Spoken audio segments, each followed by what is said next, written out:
Yo mga boss, I am Jess. I am a tattoo artist from Cagayan de Oro.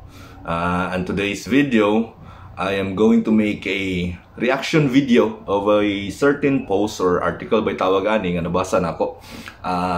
Kuha ng title, 12 Things That Secretly Pisses Off Your Tattoo Artist, or kanang kalagutan daw sa tattoo artist sa ilang mga kliyente. So, secretly kay di sila kasaba nga nalain na sila no, or like I mean for few my friends na tattoo artists, gapo sila magrun sila kay na-cliente na makalagot, which is I truly understand kay usay makalagot gid no. Usay di nimo gusto nimo mapagawas imong kalagot sa kliyente ba nga gibinuangan ka, so usay marant nila. But me personally, yes, I have tried na magrant before, but eventually pag samot na ko, gakatigulang ta, di na ko ganahan og conflict or like confrontation or samok. But for those artists nga inana, I do understand them, no. Since this is a post from I think from US, so this is not coming from me. I would just like to react if same ba og gaka-feel ang tattoo artist sa US o tattoo artist sa Cagayan de Oro, same ba kalainan? Ay, same ba kalainan? Same ba sila nga malain sila ng mga butanga? So first na to is cancellation of schedule. What do you mean by cancellation of schedule? Let's say nagpa-schedule ka og February 14. Yeah, patato ka na. So that is like a few days pa from now. Then mukalit lang ka, cancel ka karon na sir di ko makadayon sa 14. So makalagot ba na? In a way, pero depende pod kay namang gyud poy valid nga reason ng client, like emergency or bisag dili na sila yung lakaw na kalit na they think na mas importante sa magpatato. So kana sa ako okay ra gid na. How about like 14 ang schedule, then pagka February 13 kalit nag-back out. So, in a way, again, same reason. So, kung valid yun ang reason, okay na ba? Then, napay worse gani na ka ng an hour before na yun, sir, di ko makadayon. So, kana, makalagot, maka-frustrate na sa imong tattoo artist. Pero, kung naisakto nga rason, okay na ba? Pero namagay worse pa nga kana bitang mukancel og schedule din. Wala lang may mismo chat or wala text na, sir, kanang dili ko makadayon og patato. Now, you have to understand ang feeling sa tattoo artist, no, na if you take a certain date like 14 na inana, eventually pag magpa-schedule ka na nga date, dili na mo dawat og lain na kliyente. Like if nabook nimo na ang 14 and then nay mag-inquire sa mga, sir, gusto ko magpatato February 14, then let's say worth 10,000 na nga tato. So since nabook naman na nimo, then dili na mo na mahatag sa lain na kliyente. So mayon mo na i-schedule din mo tong lain na adlaw tong isa, sir. Yeah, case to case na inana, pero napoy uban na mora pod ilang vacant. So eventually we just lost like 10,000 kay wala ka ni dayon, das nabalibad bi sa kliyente. So you have di ba mo yung ka nga dili mo na, di na mo text, di na magsaba na di mo dayon. I know like for a fact like ang uban ang una sila na we don't need to be you don't need to explain yourself sa tattoo artist kay wala pa man kanya natatuan, wala pa man siya nag-effort sa imo or nahago sa imo kay wala pa may natatuan. So wala problema, so paminaw niyo okay lang. Pero you have to think na we have wasted our time. Like pag sugod pa lang sa pag-chat nato, nag-reply me mo ninyong design, and then worse, imo pa mingi pabuhat og design, din dili mo dayon. And let's say wala na mo design ninyo, inyong gisend, so wala hago ang artist, nag-schedule mo. But then again, sa ako pang giingon na pwede min nakabalibad mi kliyente. So we have lost our time, we have lost money sa pag-reschedule niyo sa yung schedule or pag-cancel niyo sa yung schedule. So dili mo po siguro lisod na I mean put yourself into our shoes nga, for example inana sa inyong negosyo, no? So kana medyo I can feel the frustration kung saan maka-post ang mga tattoo. Ang uban ko kailang tattoo artist nga inana, no, nga maglagot sila ana.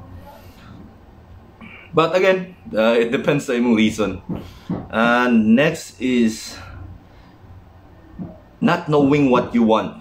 Unsay pasabutan ni, like you ask your tattoo artist na imong tattoo artist nga sir magpatato ko, and then mga tanong ng tattoo artist na unsay mo gusto nga design. So may tsada sir, ano yung reply. In a way, dili mo sa pag-inarte no, pero masay maka-stress po na kay kami yung punta sa mga gusto. What if I personally like black and gray and then dark images like mga skull, mga demons, yeah. Ako yung punta noon, so lahat matag taste. So at least give your tattoo artist, imong artist nga, sir gusto ko inani ana. So pero di ko sure sir kung asan ako ibutang. So in a way kana mga inana, just it's a small things, pwede ra man na istoryahan. So dili kayo siya big deal, pero it helps like if you are prepared what you want o kung saan yung gusto ipa-tattoo, di ba? Pero na ako gusto idungag ani kanang kuan pod. You know what you want, pero over pod imong gusto. Like, let's say you wanna get a tattoo in your forearm, or let's say like inani lang kagamay na tattoo, inana kagamay yung gusto nga tattoo, pero you want to have a lot of details na gusto, like gusto ko sir nga na wave ana, then ay castle, then ay 5 ka kabayo, then 2 ka manok sa ubos. So imagine inana kagamay nga space. So you have to, I mean, dili man intentionally na gusto niyo lisod-lisod ng artist, pero siguro kuan lang conversation ninyo na magsinamtanay mo na kanang inani na ni expense tattoo artist nga sir lisod na kaysa that is too much detail for a space na imong ihatag sa kuha. So inana lang no. Pero usahay mo gud na og kliyente na magtuman na ayo kana ginong gusto. So isay hassle. So maka-stress. So just like any other na services, like for example I'm not comparing myself sa mga doktor no, pero like for example magpa-opera ka sa imong ilong sa doktor niya, imo siya bitong imo siyang biklon or ma-offend siya sa imo or maglagod siya sa imo, dili siguro no, gusto nimo na may yung relasyon sa imong doktor kay syempre ilong na imong ilabtan. So may mong puntong inyong relasyon sa imong artist is mayo kanang namo sa good vibes ba, kay para ganado ang imong artist. Kay kung magpatato ka niya wala sa mood imong artist kay nabikil sa imo ha, medyo siguro na maapektuhan gid ang iyang result ano. So may itong in a good vibe mo ba, nagtabo mo sa tunga.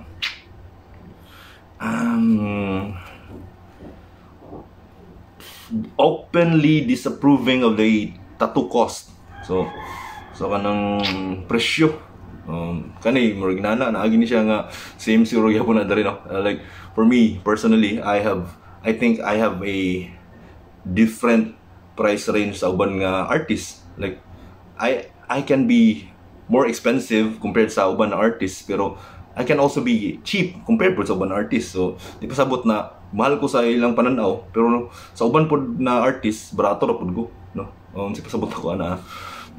Lahi-lahi og presyo ang mga artist. So I value my work based on the time that I have produced, effort, experience na nag-gain na ako. So apil na siya nag-accumulate. It doesn't mean na nahuman ako imong tattoo for like an hour and then I charge you for like something like this, and then yun ka nga mahala, uy sa kauras naman to. I mean wala to siya, wala, dili ko 1 hour magtattoo sa first pa lang na ako. So let me tell you na my first tattoo design nahuman ako for like 8 hours, and I think if itato na ko to again it would only take me for like 2. So 8 hours to siya before, karon matato na ko to siya 2 hours na lang and mas better. So you see, you are not paying kung unsa niya kadali na human or unsa kasayon sa iya pagtato ato. You are paying kung naunsa siya na mainato siya kapaspas, naunsa siya nga inato na siya ka tsada mo tato. So again, nato. So but then again, you are not limited to choose your artist, diba? So if you think na kani mas maayo ni kay barato, then okay. But eventually, I'm not saying na pag barato pangit, kay sa una ako feeling na ko tsada naman akong tato. So depende na sa imo but you have to do research, check nimo ilang profile, imong gusto nga tattoo, if kaya ba nila. So at least eventually kung dili ka ganan sa result, you did it to yourself. Okay, ikaw man ang nagpili sa imong tattoo artist, imong artist nimo, ikaw man nangita sa iya barato, di nakita na po nimo result. So I don't like I'm not saying na ayo pag complain, but siyempre di ba, you complain like unsa man yun, unsa man pag muanhi ka sa kuan patato ka, sir si kuan nagtattoo sir lain kay pagkatira. then I know the guy na bago pa nagatato. So why do you complain? I mean, you know what are you getting for your money, di ba? So inana. So I'm not saying na master na ko kay namo po yung mga tato na di po na ko kaya. So inana no. So piliay mong artist sa iyang price, ayaw po kayo grabe hang yuwa kay kanay ang gihatag nga price mo na yung feeling na presyo para ana nga tato, di ba? Like let's say mo yun siya mag 10k, ang yun mag 5k. So we're ubos na po kayo. I don't know, but maybe usay mo sukol ang artist kay wala siya kwarta na nga time. But I know for a fact nga deep inside medyo one good like kulang yung motivation, di ba? Like ipa trabaho ta ka diya niya. Dili na mo imong rate. Usay patulan nimo kay mo ra imong kwarta pero ang effort is, di ba? I don't know if I'm making sense. And then muraglo 11 minutes naman na so ang uban ani reaction ako next time na lang siguro no. Wala po ko ilingaw mo itong nakakuhan ko. Pero anyway, sa mga client na makadugan please don't be offended. Muna nga, yun dito ko secretly lang nila na ginatago. This is like, para lang po makabalo mo sa side sa artist na usay ma-frustrate me. And sometimes sometimes I think art is like emotion, di ba? So, mas maayo mo tong imong tattoo artist kay good mood siya, tsada siya, well compensated or nabayaran siya sa kay mas gwapo ang result, di ba? So may nang I'm not telling you na you have to pay more just to have a good tattoo sa imong regular nga artist, di man kung sabot-sabot lang gud mo, but sa akong ginaon na ilikay na to na mag-create ng conflict or ma-depress or ma-stress ang artist sa imo kay siyempre emotion ba na kung pagtato sa imo kung ganado siya, happy siya sa imo, ganado siya sa imo nga as a client, mas gwapo ang result. Dili man po yun na kailangan gid ganahan, like we're professionals. So but then again, tao ra magyapon ta usay mapiktuhan pud biatan na. So next na po na ako sunod na lang po kay magtaas na kayo, no? Yo, goodbye.